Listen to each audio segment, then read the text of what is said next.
Merci beaucoup, Franck, pour ces paroles toujours accueillantes et bienveillantes et peut-être un peu trop positives, mais en tout cas, je les prends comme un cadeau.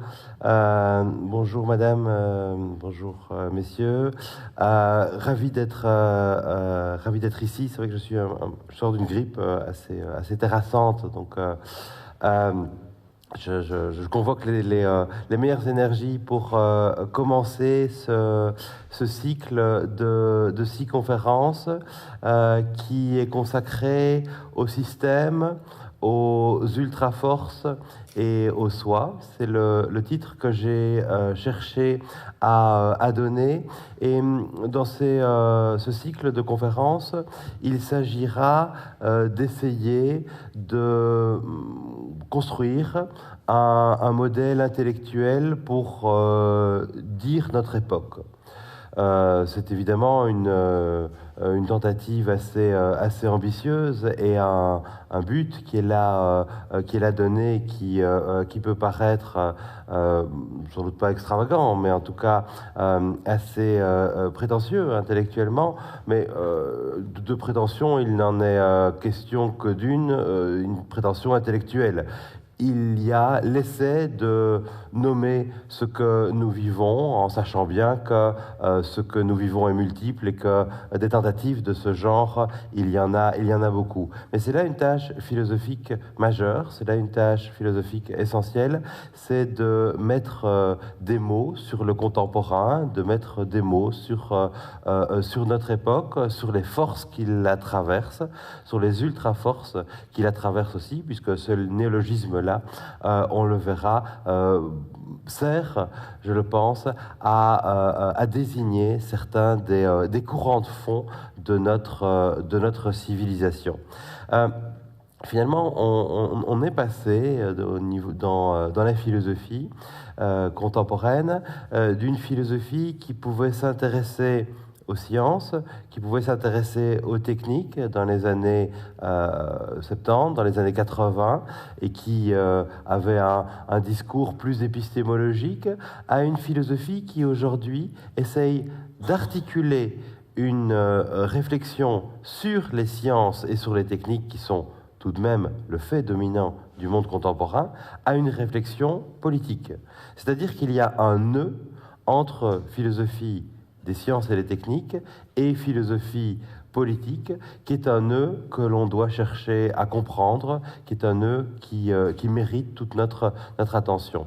Et c'est ce passage-là d'une philosophie plus descriptive du monde contemporain à une philosophie qui s'intéresse aussi aux mécanismes de pouvoir, aux mécanismes d'autorité, aux puissances et aux forces qui modulent notre époque, que je vais essayer de mener devant vous.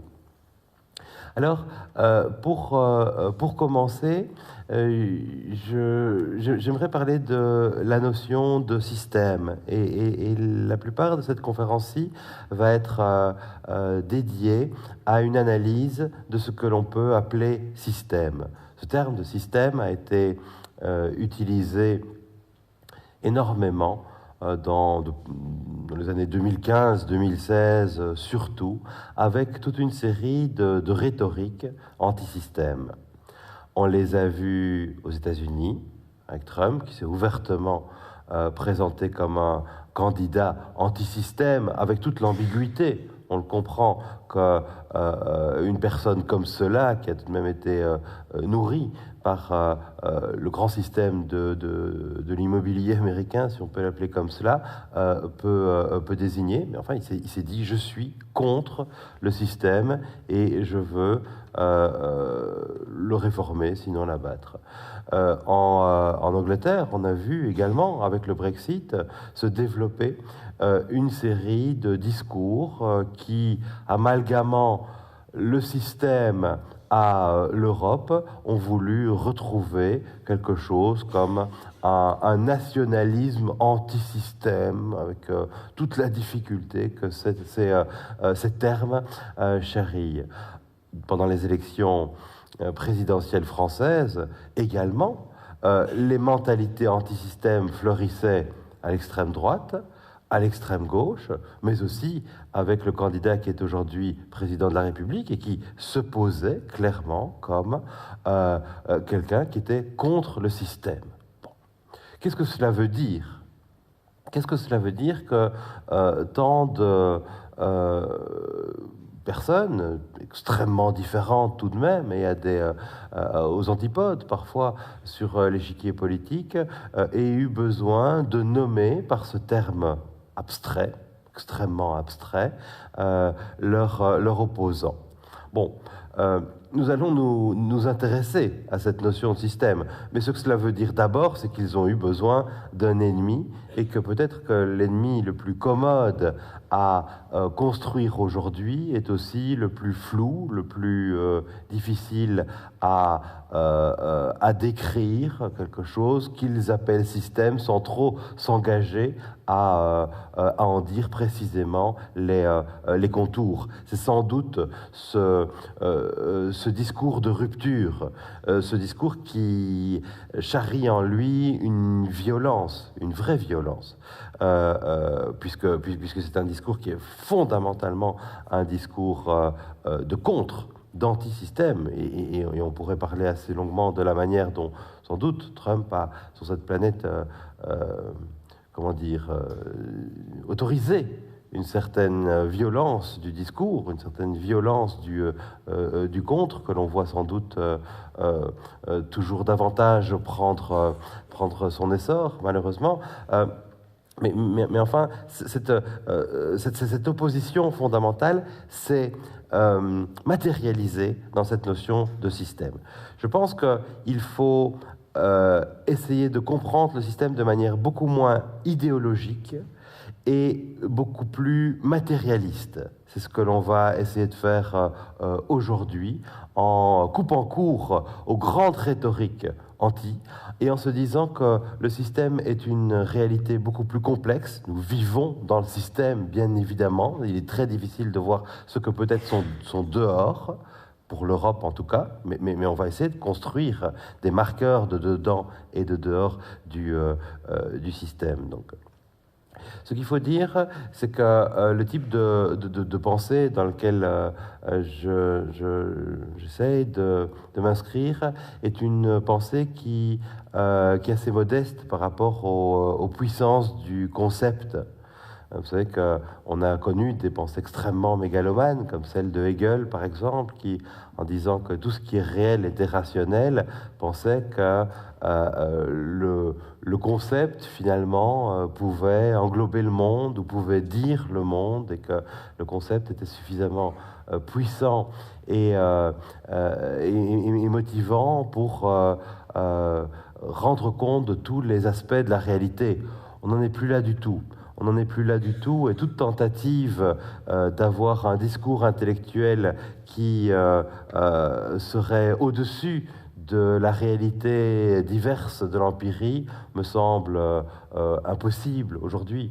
Le dernier candidat en date pour cette manière de dire que l'intellect pouvait surplomber le divers de la sensibilité, c'était la notion de complexité. Dans les années 60, dans les années 70, on a beaucoup parlé des pensées de la complexité, avec tout de même cette pensée que si tout était complexe, c'est-à-dire interconnecté, avec des rétroactions, avec des plis finalement, et des relations multiples à l'intérieur du réel, il y avait toujours, cependant, un intellectuel, une intellectuelle qui était capable de subsumer le complexe sous un concept, et donc de le comprendre, avec les deux sens du terme comprendre.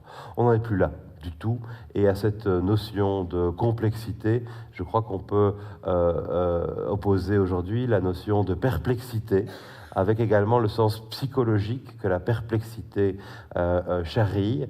Donc le perplexe serait ce qui est très finement plié, entrelacé, sans que l'on puisse bien avoir un jugement univoque sur une réalité perplexe. On parlera de Google, on aura l'occasion de parler de Google, et une réalité comme Google est une réalité certainement qui fascine par ses côtés extraordinairement positif, par l'information qu'elle donne, par le comparatisme démocratique qu'il permet, par ce monde à portée de nos mains. Donc les discours positifs sont faciles et abondants, et d'ailleurs souvent usagés. Nous sommes extrêmement séduits par tout ce qu'une réalité comme Google peut donner, et en même temps, et à l'instant même, et simultanément et synchroniquement, nous savons aussi ce qu'une force comme celle-là peut avoir de dérangeant politiquement, d'absolument aberrant peut-être, et économiquement et politiquement par rapport à une série de régimes de profondément problématiques. Et le perplexe, c'est cela, c'est les réalités auxquelles nous faisons face, dans lesquelles le positif et le négatif sont pour ainsi dire enchâssés, ne permettant ni discours irénique, ni discours angélique, ni discours radical, je ne crois pas, mais nous obligeant à scruter une réalité en cependant essayant de voir où est ce qui est de l'ordre de la force, où est aussi ce qui est de l'ordre de la justice, puisque un des axes de ce cycle de conférences, bon là j'ouvre certaines portes, mais on aura vraiment l'occasion d'y revenir longuement. Un des axes de ce cycle de conférences sera d'articuler la question de la force et la question de la justice, puisque le véritable antidote à la force, ce n'est pas la raison, c'est la justice. Alors, dans ce cycle, on se confrontera aussi au rapport contemporain au changement, puisque le changement est une des notions importantes de la philosophie politique, et face à ces changements technologiques, ces changements scientifiques et technologiques que nous connaissons, la question du changement politique sera posée, en rappelant que le nom pour changement lors du XXe siècle, jusqu'à la chute du mur de Berlin pour ainsi dire, ce fut révolution. Le terme de révolution a été le terme politique le plus utilisé à partir du début du XXe siècle jusqu'aux années 80. En France, dans les années 50, dans les années 60, il était difficile d'être intellectuel sans être révolutionnaire. On pensait alors que l'un ne pouvait aller sans l'autre, c'est-à-dire que la révolution était la figure du changement. Et aujourd'hui, si le changement reste un but, aujourd'hui, si des changements doivent être apportés, et c'est une réflexion politique, on voit que ces changements ont de moins en moins le terme de révolution comme terme guide. Disons, le terme de transition est beaucoup plus souvent utilisé, transition écologique, transition démocratique, certainement.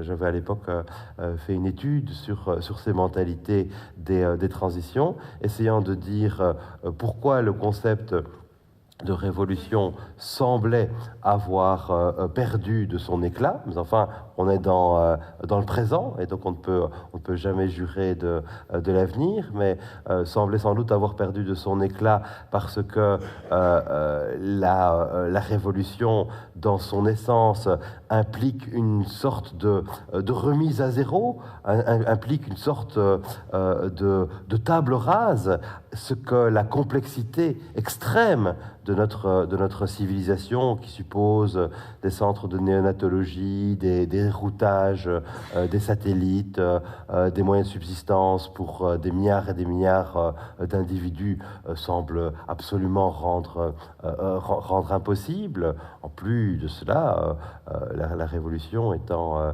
un phénomène qui peut s'accompagner de violence, on a eu donc toute une série de mouvements qui plaidaient pour une transition, laquelle est pacifique, laquelle se veut résolument démocratique, mais avec également, ces derniers mois, une série de marqueurs en disant, vous savez, la transition écologique, ça ne suffit pas. D'ailleurs, c'est pas possible. Je pense notamment au phénomène des gilets jaunes. Donc, on est un petit peu dans ce contexte où les figures de changement que sont la transition écologique, notamment, pour laquelle je plaide ardemment, ne semblent pas suffire. Alors, qu'en faut-il d'autre? Comment l'articuler autrement, avec d'autres notions de changement?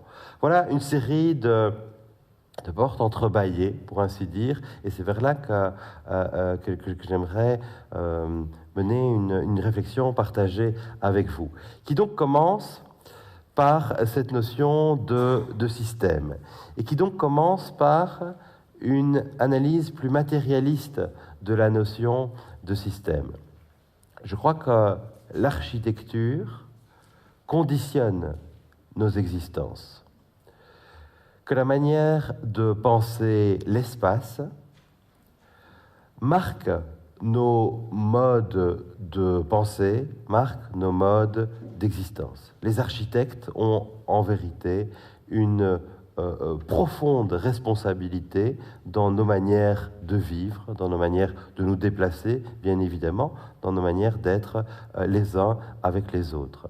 Et c'est une sorte de matérialisme du système assez architectural que j'aimerais en venir en disant que cette architecture traduit des valeurs et qu'il y a architecturalement et matériellement trois grands éléments qui font le système contemporain et qui sont la vitre, le siège et l'écran.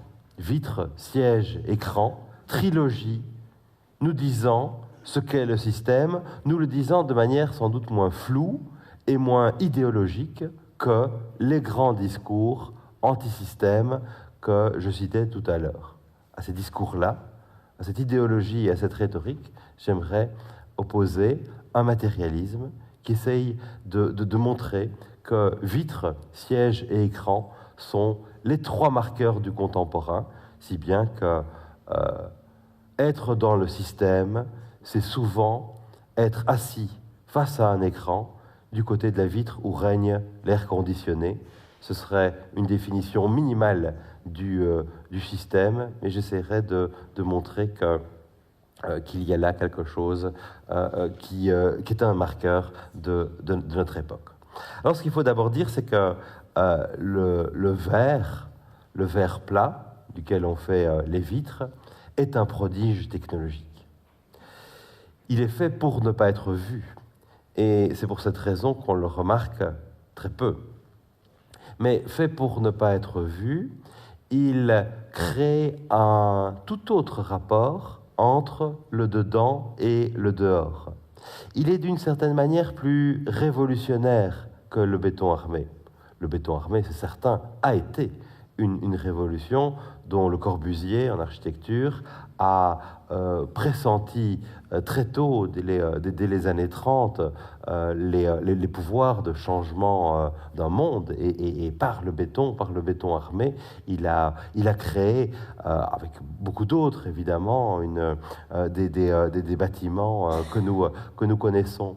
Mais fonctionnellement, finalement, le béton et le béton armé reprennent des rôles fonctionnels et architectoniques que la pierre et que le bois avaient déjà.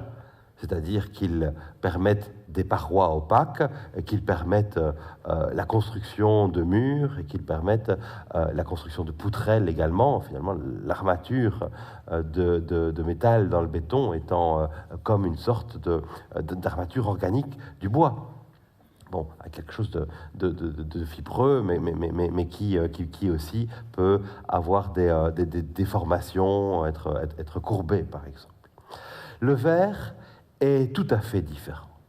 Tout à fait différent parce que le but du verre est de permettre à un des 5 sens de passer, la vue, qui est le sens contemporain, la vue passe, tandis que les 4 autres sens ne sont pas affectés, les 4 autres sens ne passent pas, il n'y a que la vue qui passe, créant ce verre, un dedans et un dehors, une différence entre le dedans et le dehors qui va être toujours plus affirmée au fur et à mesure que les technologies des maîtres verriers évolueront.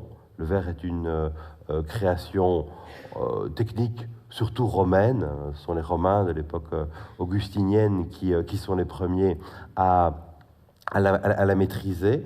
Et on peut voir ce prodige du verre décliner une série de variantes toujours plus sophistiquées et créant un intérieur du système toujours mieux protégé au fur et à mesure de l'évolution de la situation. Regardons par exemple Vermeer, Vermeer qui est un grand peintre du verre. Il y a des vitres partout et toujours chez Vermeer. Il y a cette lumière qui vient de la gauche, qui est la lumière de l'extérieur, qui passe à travers la vitre, mais en étant alors irisé, en étant modulé par un verre qui n'est pas parfaitement transparent. Il peut être soit coloré, soit légèrement grisâtre. Le verre transparent est un acquis du milieu du 19e siècle. Avant, on était forcé de voir la lumière se diffracter de manière chromatique différemment selon la qualité du verre. Mais dans ce très bel astronome de Vermeer, on voit déjà quelque chose comme celui qui peut voir le monde finalement, voir le monde, voir le globe, voir l'étendue de la diversité terrestre en étant, pour ainsi dire, protégé par ce monde vitré, qui est un monde que la peinture hollandaise a privilégié, et énormément privilégié.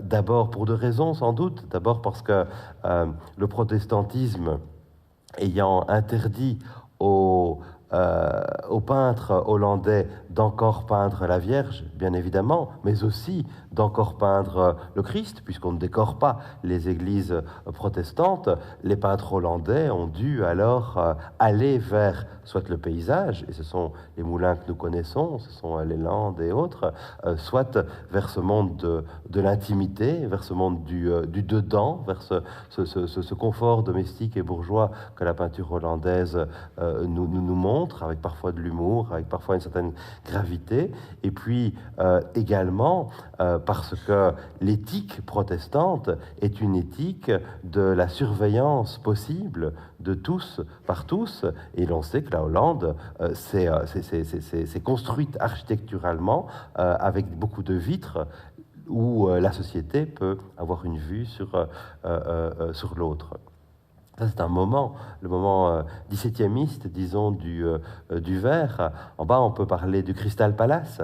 Le Crystal Palace, 1851, en Angleterre, qui est un bâtiment tout à fait étonnant, aujourd'hui détruit, dont nous n'avons que certaines photographies. Ici, c'est une photographie de 1854, qui est un palais montrant la puissance d'une Angleterre à l'époque première nation mondiale, puissance industrielle, puissance scientifique, puissance commerciale également, puissance de civilisation, qui, pour ainsi dire, récapitule dans cette immense bulle de verre, dans cette immense serre de verre, tous les acquis dont elle est capable et tous les prodiges dont elle explique qu'elle sera la détentrice. De ce Crystal Palace, le philosophe allemand Peter Sloterdijk a fait une métaphore du capitalisme planétaire en disant qu'il y avait un dedans du capitalisme qui se passait à l'intérieur des bulles de verre, à l'intérieur des immeubles de verre, des gratte-ciel de verre, d'où tout est vu sans que l'on soit vu. Et il dit, mais oui, les Anglais l'avaient compris dès 1854, montrant que finalement, il y avait une double valeur de ce monde de verre. C'est d'abord s'ouvrir au dehors, en voyant tout, s'ouvrir, et puis protéger. Et c'est vrai que le verre permet cette double chose, ouvrir et protéger. Pour rester encore quelques minutes dans l'univers plastique, mais les artistes, que ce soit les peintres, que ce soit les plasticiens, que ce soit les écrivains, bien sûr, sont, à mon sens, souvent l'avant-garde de la compréhension du monde. Ce sont eux qui forgent les percepts, ce sont eux qui forgent les manières de comprendre l'existence, souvent par leurs mots, par leurs images mêlées d'intuition. Et j'ai parfois l'impression que les intellectuels sont un peu la voiture balai, pour ainsi dire, qui passe après cette avant-garde et qui en récolte le sucre. Mais regardons Hopper, ici, avec cette jeune femme lisant, compartiment C. La bulle, Hopper, c'est vraiment le peintre du verre, mais c'est donc aussi le peintre de la bulle d'intimité que le verre permet, avec d'une certaine façon trois réalités enchâssées. D'abord sa bulle psychologique qu'elle forme avec sa lecture, c'est vraiment la belle inconnue lisant, disons, et puis ce compartiment qui est vitré. Et Hopper est celui qui va toujours faire une sorte opérer une sorte de fracture dans sa peinture entre l'intérieur vitré et puis quelque chose qui est extérieur, qui est le monde sauvage, que les Américains appelleront wilderness, le monde du grand dehors, qui est mis à distance dans d'autres tableaux d'Hopper, par exemple les Noctambules. Vous pouvez voir ces très très grandes parois vitrées, toujours un dedans et un dehors. Et puis pour finir, Sant'Ambrogio, qui est un architecte et artiste italien qui, lui, fait des maisons entièrement en verre. Là, c'est le verre poussé à l'extrême, c'est le verre qui devient invivable, finalement, parce que c'est le verre de la totale surveillance. On voit absolument tout. Que serait une vraie maison de verre, sinon une sorte de prison?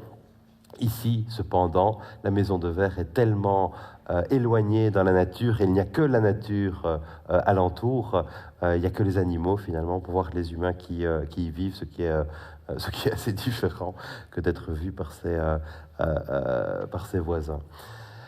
En tout cas, ce qui importe ici, c'est que deux valeurs sont matérialisées par le verre: protéger et ouvrir. Protéger et ouvrir, ce qui crée, pour ainsi dire, deux types de régimes d'existence différents, selon que l'on soit à l'intérieur ou à l'extérieur du monde vitré. Deux régimes d'expérience qui sont marqués d'une part par la consommation et d'autre part par la contemplation. Quand on est à l'intérieur du monde vitré, dans le système, c'est l'opération de consommation qui est la plus importante. On consomme, on ingère, on manipule les chiffres, les données, les informations. On parlera des écrans plus tard. On participe à cette grande circulation de l'information, mais avec toujours cette possibilité de faire sien. Car le monde vitré, le monde du système, est un monde profondément humain, où tout est à la mesure de l'humain. Ce qui veut dire qu'il n'y a rien dans le monde vitré qui soit plus grand que l'humain ou qui ne soit pas à sa portée. on est toujours capable, normalement, d'interagir avec la réalité. Le monde vitré, le monde du système, est un monde fait par l'homme et fait pour l'homme, comme jamais, sans doute, auparavant. C'est le régime de la consommation. Et dès qu'on sort de cette pensée de la consommation, et dès qu'on sort aussi du système, dès qu'on sort d'une certaine façon du technocapitalisme, on retrouve cette possibilité ancienne, qui reste contemporaine, mais qui est quand même moins commune qu'elle ne le fut naguère, qui est la possibilité de la contemplation. Quand on contemple, on s'entend toujours dire « tu ne me consommeras pas ». J'imagine que chacun d'entre nous a eu cette expérience dans un musée devant une toile, une belle toile, qui est l'expérience de « c'est beaucoup plus grand que tout ce que je pourrais jamais en penser ». Et j'aurais la possibilité de le revoir, cette toile, de la revoir une fois, 2 fois, 10 fois, je n'en ferai jamais le tour. Je ne la consommerai jamais, elle sera toujours plus vaste que moi. C'est évidemment aussi ce que nous dit le visage de l'autre. Le visage de l'autre, c'est ce qui nous oppose, « tu ne me consommeras jamais, tu ne feras jamais le tour de ce que je suis. Je reste une profonde altérité. La seule chose que tu peux faire, c'est me contempler, ou passer ton chemin, simplement, mais en tout cas, être dans une relation de non-consommation. C'est la même chose avec la nature. Il n'y a pas encore de tulipe pour le moment, mais face à une tulipe, évidemment, on est devant quelque chose qui est de l'ordre de la grande altérité, que l'on n'épuisera jamais, que l'on ne consommera jamais, que l'on ne peut faire que contempler. Ce qui a donné, en Grèce, la théorie. La notion de théorie est d'abord liée à la notion de contemplation, c'est-à-dire de saisie du grand autre dans son altérité et dans l'impossibilité de rapatrier ce grand autre dans un monde uniquement humain, c'est-à-dire dans un système humain. Tout ce qu'on peut faire, c'est le rapatrier dans un système de savoir humain. Mais la tulipe garde ce que les anciens appelaient des qualités occultes. On ne sait pas d'où elle vient, finalement. On ne sait pas ce qu'elle est. La rose est sans pourquoi, Hegel le disait. Il y a quelque chose qui dépasse profondément l'humain lorsqu'on est en dehors du système. Le système, au contraire, c'est le lieu de la maîtrise. Alors, ceci, c'est une première manière, une première tentative, vraiment, et qui est là pour être discutée, une première tentative de parler d'une des réalités du système en disant que ces vitres sont aussi le lieu d'un stress systémique. Stress systémique qui pose les questions politiques. Pourquoi telle personne peut-elle entrer ? Pourquoi telle autre personne ne peut-elle pas entrer? Les vitres deviennent des frontières, les vitres deviennent des murs. Trump, le grand candidat anti-système, veut quand même murer le système américain, ne l'oublions pas. Et partout, le système se solidifie. On voit les migrants sur les trottoirs de la capitale qui passent à travers qui longe plutôt, plus exactement, ces grands bâtiments administratifs vitrés, évidemment, qui, par une ironie assez étonnante, sont construits avec des valeurs d'ouverture et des valeurs de vision et de transparence, et qui n'en sont pas moins radicalement fermés. Cela est de l'ordre d'un stress systémique qui pose les questions de justice, qui pose quasiment les questions de destin. Comment entrer, comment ne pas entrer, etc. Et toutes ces questions-là, il faudra les aborder. Je ne pense pas que ce soit le système lui-même qui soit le mal radical, comme on l'a beaucoup trop dit. Je ne pense pas non plus que ce soit le système qui soit en lui-même problématique, car enfin, ces nécessités de protéger sont des nécessités humaines. Nous avons besoin, nous, animaux avec très peu de poils, d'être protégés du climat, notamment. C'est d'abord ça aussi, la vitre. Que serait un habitat sans vitre? La protection est biologique, et elle est totalement nécessaire. C'est une sorte d'immunité architecturale que nous nous procurons par là. Et cependant, cette protection est devenue également frontière, et cette protection est devenue également lieu de questions politiques sur la justice et sur le destin. C'est ça qui est une sorte de stress systémique. Et c'est sans doute pas pour rien si, quand on voit des images de manifestations, on voit d'abord des images de destruction de vitres. Je suis toujours très attentif et fasciné par ça. On casse d'abord les vitres. On casse les vitres des magasins, les vitres des restaurants, les vitres de ce qui sont les marqueurs du système. N'y pouvant entrer, on les casse. Première réalité, donc. Les vitrés des vitrés, on y viendra plus tard. Le siège d'Apple en Californie, Cupertino. Réalité terrienne ou non terrienne. Il y a évidemment un grand idéal de science-fiction qui s'y déploie. Mais c'est le monde vitré qui voit la planète entière grâce à ces écrans, mais qui reste opaque, parce qu'il y a une asymétrie du verre, n'est-ce pas? Quand on est à l'intérieur, on voit le dehors.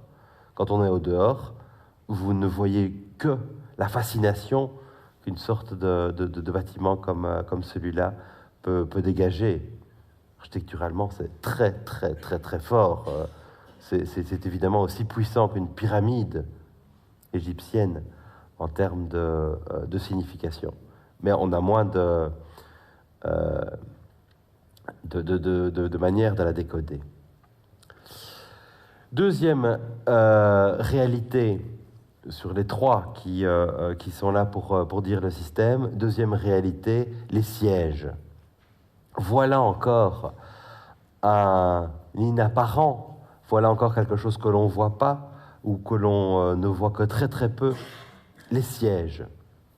S'asseoir, activité humaine que nous connaissons et que nous remarquons extrêmement peu, alors qu'elle est un grand marqueur du système. Être dans le système, c'est avoir une place, c'est-à-dire savoir où s'asseoir, c'est-à-dire ne pas rester debout.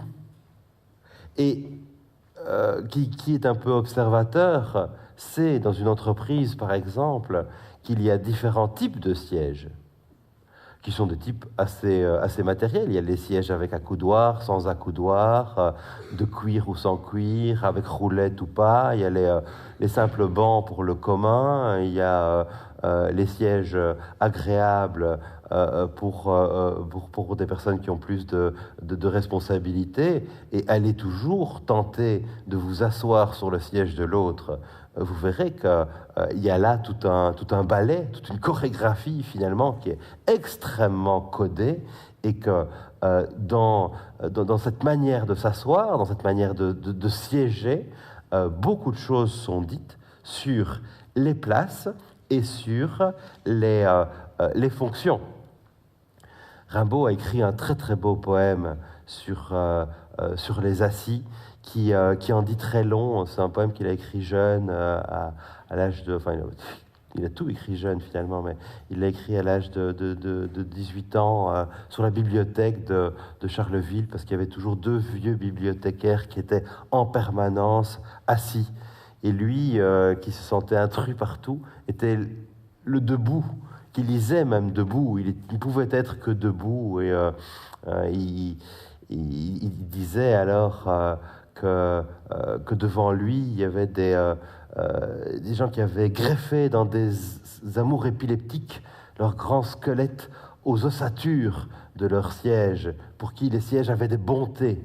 Il dit ceci: les sièges leur ont des bontés. Ce sont les assis qui sont parfaitement justifiés dans un lieu où lui, qui ne trouvait nulle part où s'asseoir se sentait toujours non justifié. Il était l'intrus, celui qui marchait. Il en est évidemment encore de même, et nous ne sommes pas assez attentifs dans la grande chorégraphie sociale à ceux qui n'ont pas de place, tout simplement, pour s'asseoir. Ce qui veut dire une chose, ce qui veut dire, c'est que le système, en tant que porté par un idéal social-démocrate, est là pour donner des places. Le système cherche, ou doit, ou veut, selon qu'on lui prête ou non une intentionnalité, offrir une place. Et c'est ça, finalement, une société. C'est un lieu où chacun aurait une place marquée par cette hospitalité physique, finalement, qui est « asseyez-vous ». Asseyez-vous, c'est-à-dire parlons ensemble, finalement. Asseyez-vous, c'est ça, c'est parlons ensemble. Eh bien, ce système qui traduit encore une fois une valeur positive, la valeur de la place donnée, peut encore être lu sous la problématique du stress.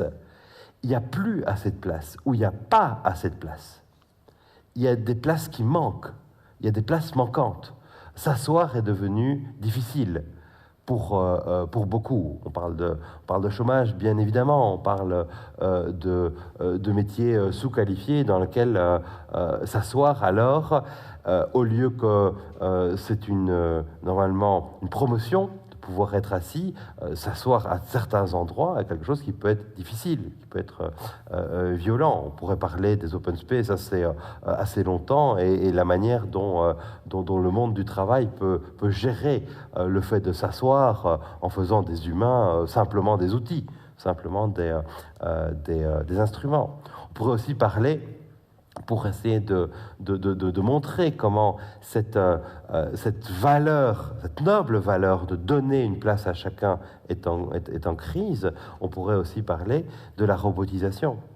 Parce que si on y réfléchit, le robot est le premier objet technique sur cette planète qui ne donne pas de place au corps humain. Tous les objets techniques ont donné une place à l'humain. Cet ordinateur me donne une place face à lui. Il a été ergonomiquement conçu pour avoir un humain à 80 cm de lui.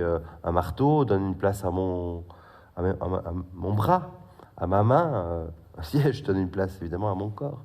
Le robot est le premier qui ne donne pas de place à l'humain. On ne va pas s'asseoir à côté d'un robot. Le robot est autonome.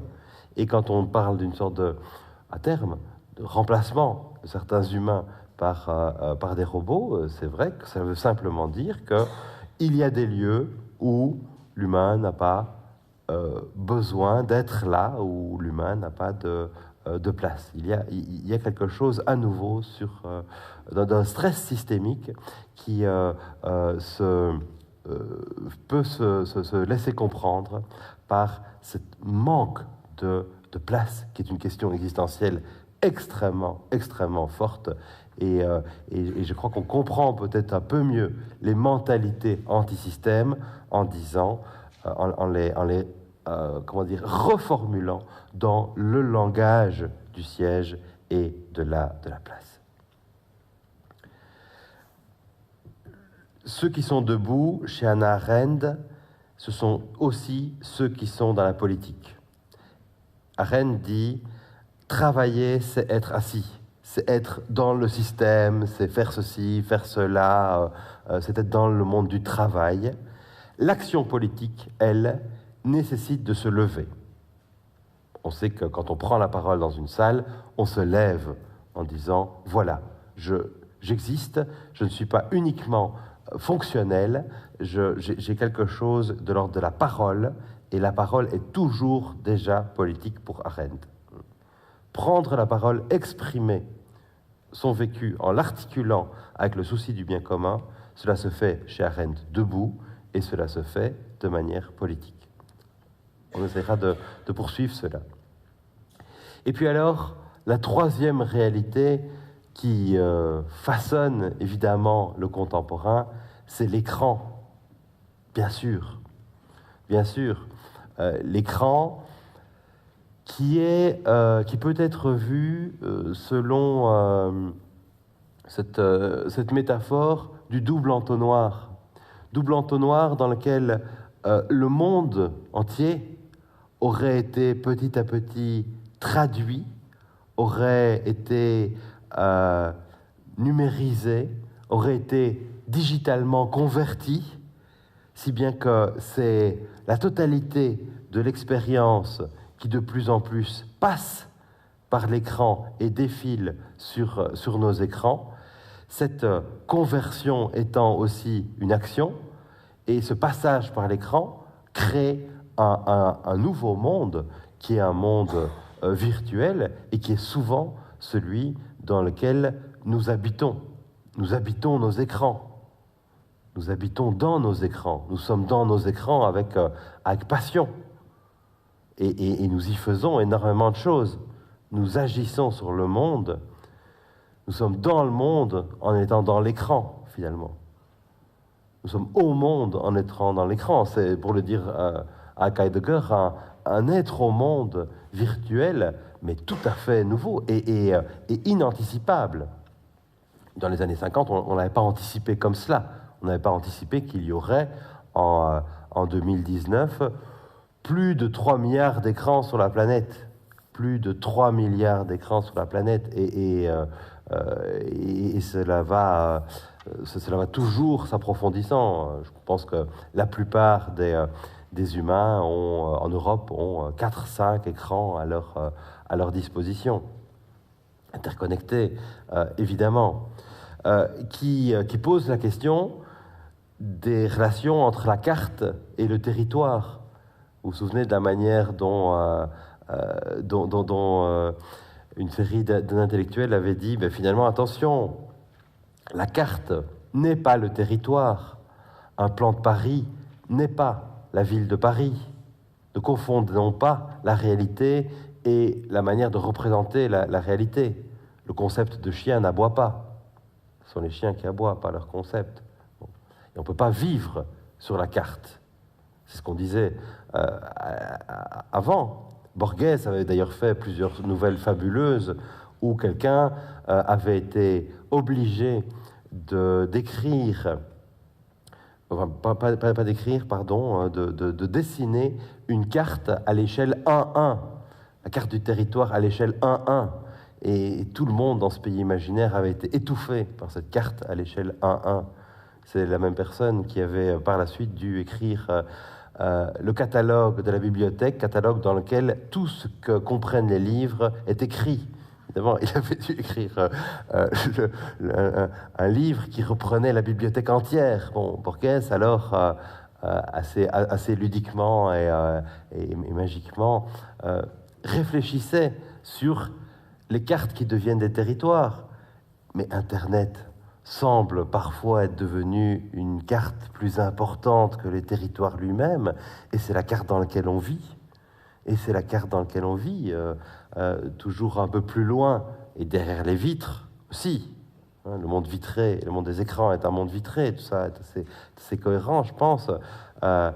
Vivant dans un territoire dont on ne voit que la représentation, habitant la représentation, finalement. Nous sommes plus les habitants d'une représentation que les habitants du réel. C'est ça la distance que le système crée entre nous et le réel, avec une guerre que nous connaissons, la guerre pour capter l'attention, la guerre de l'attention, c'est la valeur dominante, et je pense que c'est... Enfin, je ne pense pas, je suis sûr que c'est Odile Gillon qui, il y a plusieurs années, avait donné un cycle de conférences tout à fait exceptionnel ici sur cette question de l'attention, cette question de pouvoir être vu et surtout capter ce temps de cerveau disponible avec une conviction qui est une conviction biologique, c'est que nos yeux bougent vers le mouvement, nos yeux, comme les yeux d'un oiseau, comme les yeux d'un lapin, ne bougent pas lorsqu'il n'y a pas de mouvement dans la salle, mais si jamais quelqu'un subitement lève le bras, je vais évidemment avoir ce réflexe d'aller voir s'il y a danger ou pas dans ce bras levé. Ce n'est pas danger par rapport à la question possible, hein, c'est danger par rapport au corps qui bouge.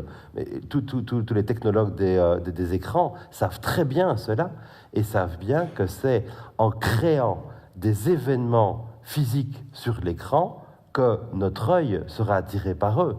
D'où les publicitaires qui veulent des publicités dynamiques, des publicités sur écran, dans les aéroports, dans la ville de plus en plus, parce que c'est vers là que notre œil va. Notre œil va vers le mouvement. La grande puissance de l'écran avec lequel tous les parents et les grands-parents se débattent en essayant de dire stop la Switch ou stop l'iPad, etc., aux enfants. Et bon, il faut commencer par soi-même, évidemment. Cette grande puissance est une puissance de capture de l'attention qui est connectée à des phénomènes biologiques primitifs, phénomènes biologiques premiers. Et c'est pour ça que c'est difficile de lutter contre cette capture de l'attention. Mais lutter, à nouveau, est un mot trop important, parce que là aussi, il y a perplexité. Nous commençons à comprendre que les écrans sont un petit peu trop accaparants. Mais enfin, tout ce que nous leur devons, comme nous les aimons aussi, comme nous en avons besoin, comme nous sommes bien avec ces écrans, et comme, pour aller plus loin dans les valeurs que le système traduit, comme nous savons que la valeur première de l'écran est une valeur d'information, et donc une valeur de transparence, et donc une valeur démocratique. L'écran, en fédérant des informations auxquelles nous n'aurions pas accès autrement, nous permet d'avoir une vue sur ce que nous ne verrions pas naturellement. Il y a dans l'écran une tentative démocratique de divulgation. On montre ce qui normalement n'est pas vu. Le grand divulgateur de l'histoire des idées, ce fut Diderot. Diderot et son encyclopédie, ou dictionnaire raisonné des arts et des sciences, on est vers 1758, Diderot dit « Je veux montrer à chacun ce que personne ne peut voir actuellement. Et je vais dans tous les ateliers de France, chez tous les artisans de France, je vais dans les officines, je vais là où les choses se décident, et je décris, je montre et je divulgue. J'écris dans l'encyclopédie les 20 manières de faire fermenter le vin, avec cette double conviction. D'abord, c'est que l'industrie française, ou l'artisanat français du vin ne peut que se développer à partir du moment où les vignerons connaissent les procédés de vinification partout en France. Un Alsacien a à apprendre d'un Bourguignon et réciproquement. On met en réseau, Encyclopédia, on fait le tour.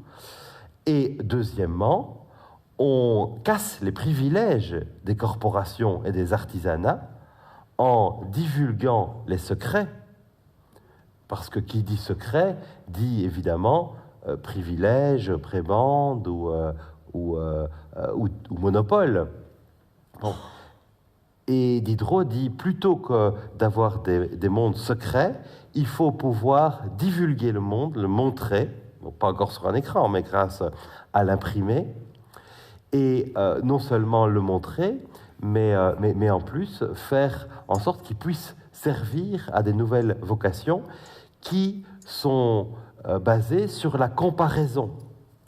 Parce que le monde de l'information est toujours le monde de la comparaison. Et l'écran, ce qu'il nous permet de faire, c'est voir ce que nous ne verrions pas, mais en plus comparer. Le monde des écrans est un monde d'abord et avant tout de comparaison. Et c'est pour ça qu'il a notamment suscité toute une série de montées en puissance de la finance. La finance est d'abord et avant tout un lieu de comparaison. Être financier, c'est comparer la valeur d'une action à tel moment, à tel autre moment, projeter son évolution suivant tel ou tel événement. Comparer, c'est faire science. Comparer, c'est associer. Comparer est une démarche rationaliste qui est au centre de notre civilisation, mais qui également crée une sorte de grand vertige contemporain, et à nouveau des valeurs très positives, scientifiques, démocratiques, comme la comparaison et la transparence qu'elle suppose, deviennent stress systémique, pour le dire ainsi, où on a une sorte de comparaison universelle, suscitant orgueil parfois, envie d'autres fois, suscitant une façon de ne plus trop savoir où on en est, suscitant dans les écrans aussi une multiplicité d'informations parfois justes, parfois fausses, créant aussi des incertitudes, des instabilités, tout le phénomène des fake news, etc., qui sont des phénomènes liés au monde des écrans, et de la rapidité des connexions. Voilà une manière de dire le système, et ce vers quoi j'aimerais aller par la suite, si vous acceptez de suivre la construction intellectuelle, ce vers quoi j'aimerais aller, c'est deux choses. D'abord, cette construction du système crée des moi adaptés au système, ou pas, ce qu'on peut appeler le moi systémique, le moi qui est un bon petit soldat du système, qui fonctionne dans le système ou qui n'y fonctionne pas. Et au-delà de cela, on voit qu'il y a quelque chose que l'on peut appeler des ultra-forces. Parce que ce n'est pas le système lui-même, et ça j'ai essayé de le montrer, qui est intrinsèquement problématique.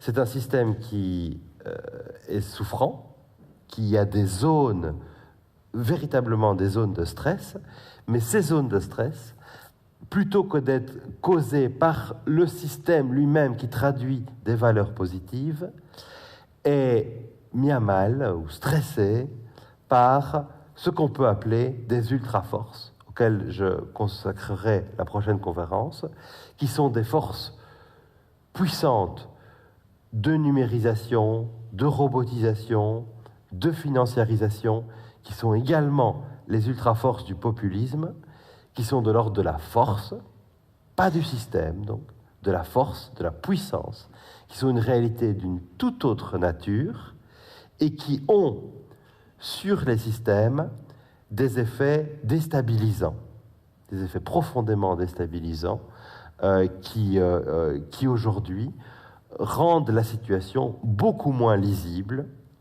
parce que le propre des ultra-forces, c'est que l'on ne peut pas avoir de rapport de force avec elles. Vous n'avez pas de rapport de force avec les grands processus financiers mondiaux, pas de rapport de force avec la numérisation, avec la robotisation, toutes ces puissances qui s'imposent comme des nouveaux destins. Comme des nouveaux destins face auxquels l'humain, mi-consentant, mi-impuissant, se sent contraint à une sorte d'acceptation qui est comparable à l'acceptation antique que l'on avait par rapport au destin naturel.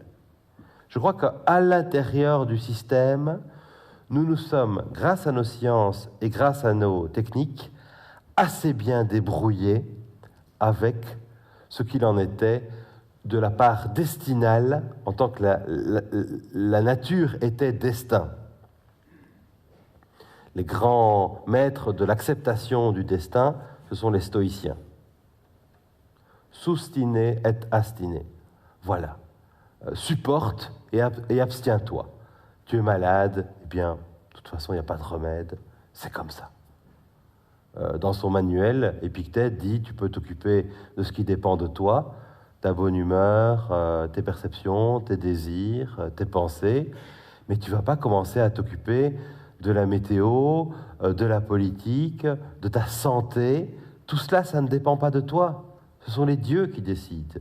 Donc si tu veux être sage, ne râle pas en permanence contre ce qui ne dépend pas de toi. Accepte le destin.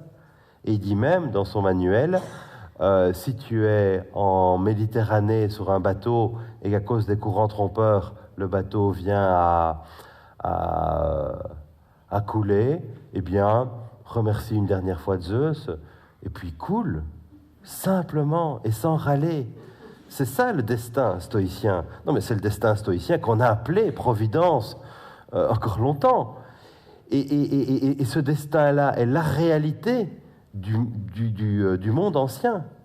Nous sommes viscéralement anti-stoïciens. Nous trouvons ce destin-là, scandaleux. De façon technophile, nous construisons des doubles coques, des triples coques, des retours d'expérience, des pistages par satellite pour les navires. Et quand un enfant en bas âge en vient à avoir un problème de santé trop grave, nous trouvons ça révoltant, tout simplement. Nous sommes les révoltés contre le destin naturel. Et c'est la grandeur de l'homme contemporain que d'avoir pris justement son destin en main et d'avoir eu la possibilité de mettre en place un type de rapport de force avec ce destin et avec la nature que nous connaissons de mieux en mieux. Mais par une très étrange ruse de l'histoire, pour parler le langage hégélien, par une très étrange ruse de l'histoire, c'est comme s'il y avait eu un retournement et que ces sciences et ces techniques qui nous avaient permis de nous libérer du destin naturel avaient créé un nouveau destin, qui est un destin technique, qui est un destin scientifique, qui est un destin économique, face auquel aujourd'hui nous sommes relativement désemparés, parce que nous ne savons plus quel type de rapport de force nouer avec ces ultra-forces. Voilà donc vers où j'aimerais bien aller la semaine prochaine, enfin c'est pas la semaine prochaine, la prochaine fois, avec vous. Merci beaucoup pour votre attention, j'espère que je n'ai pas été trop...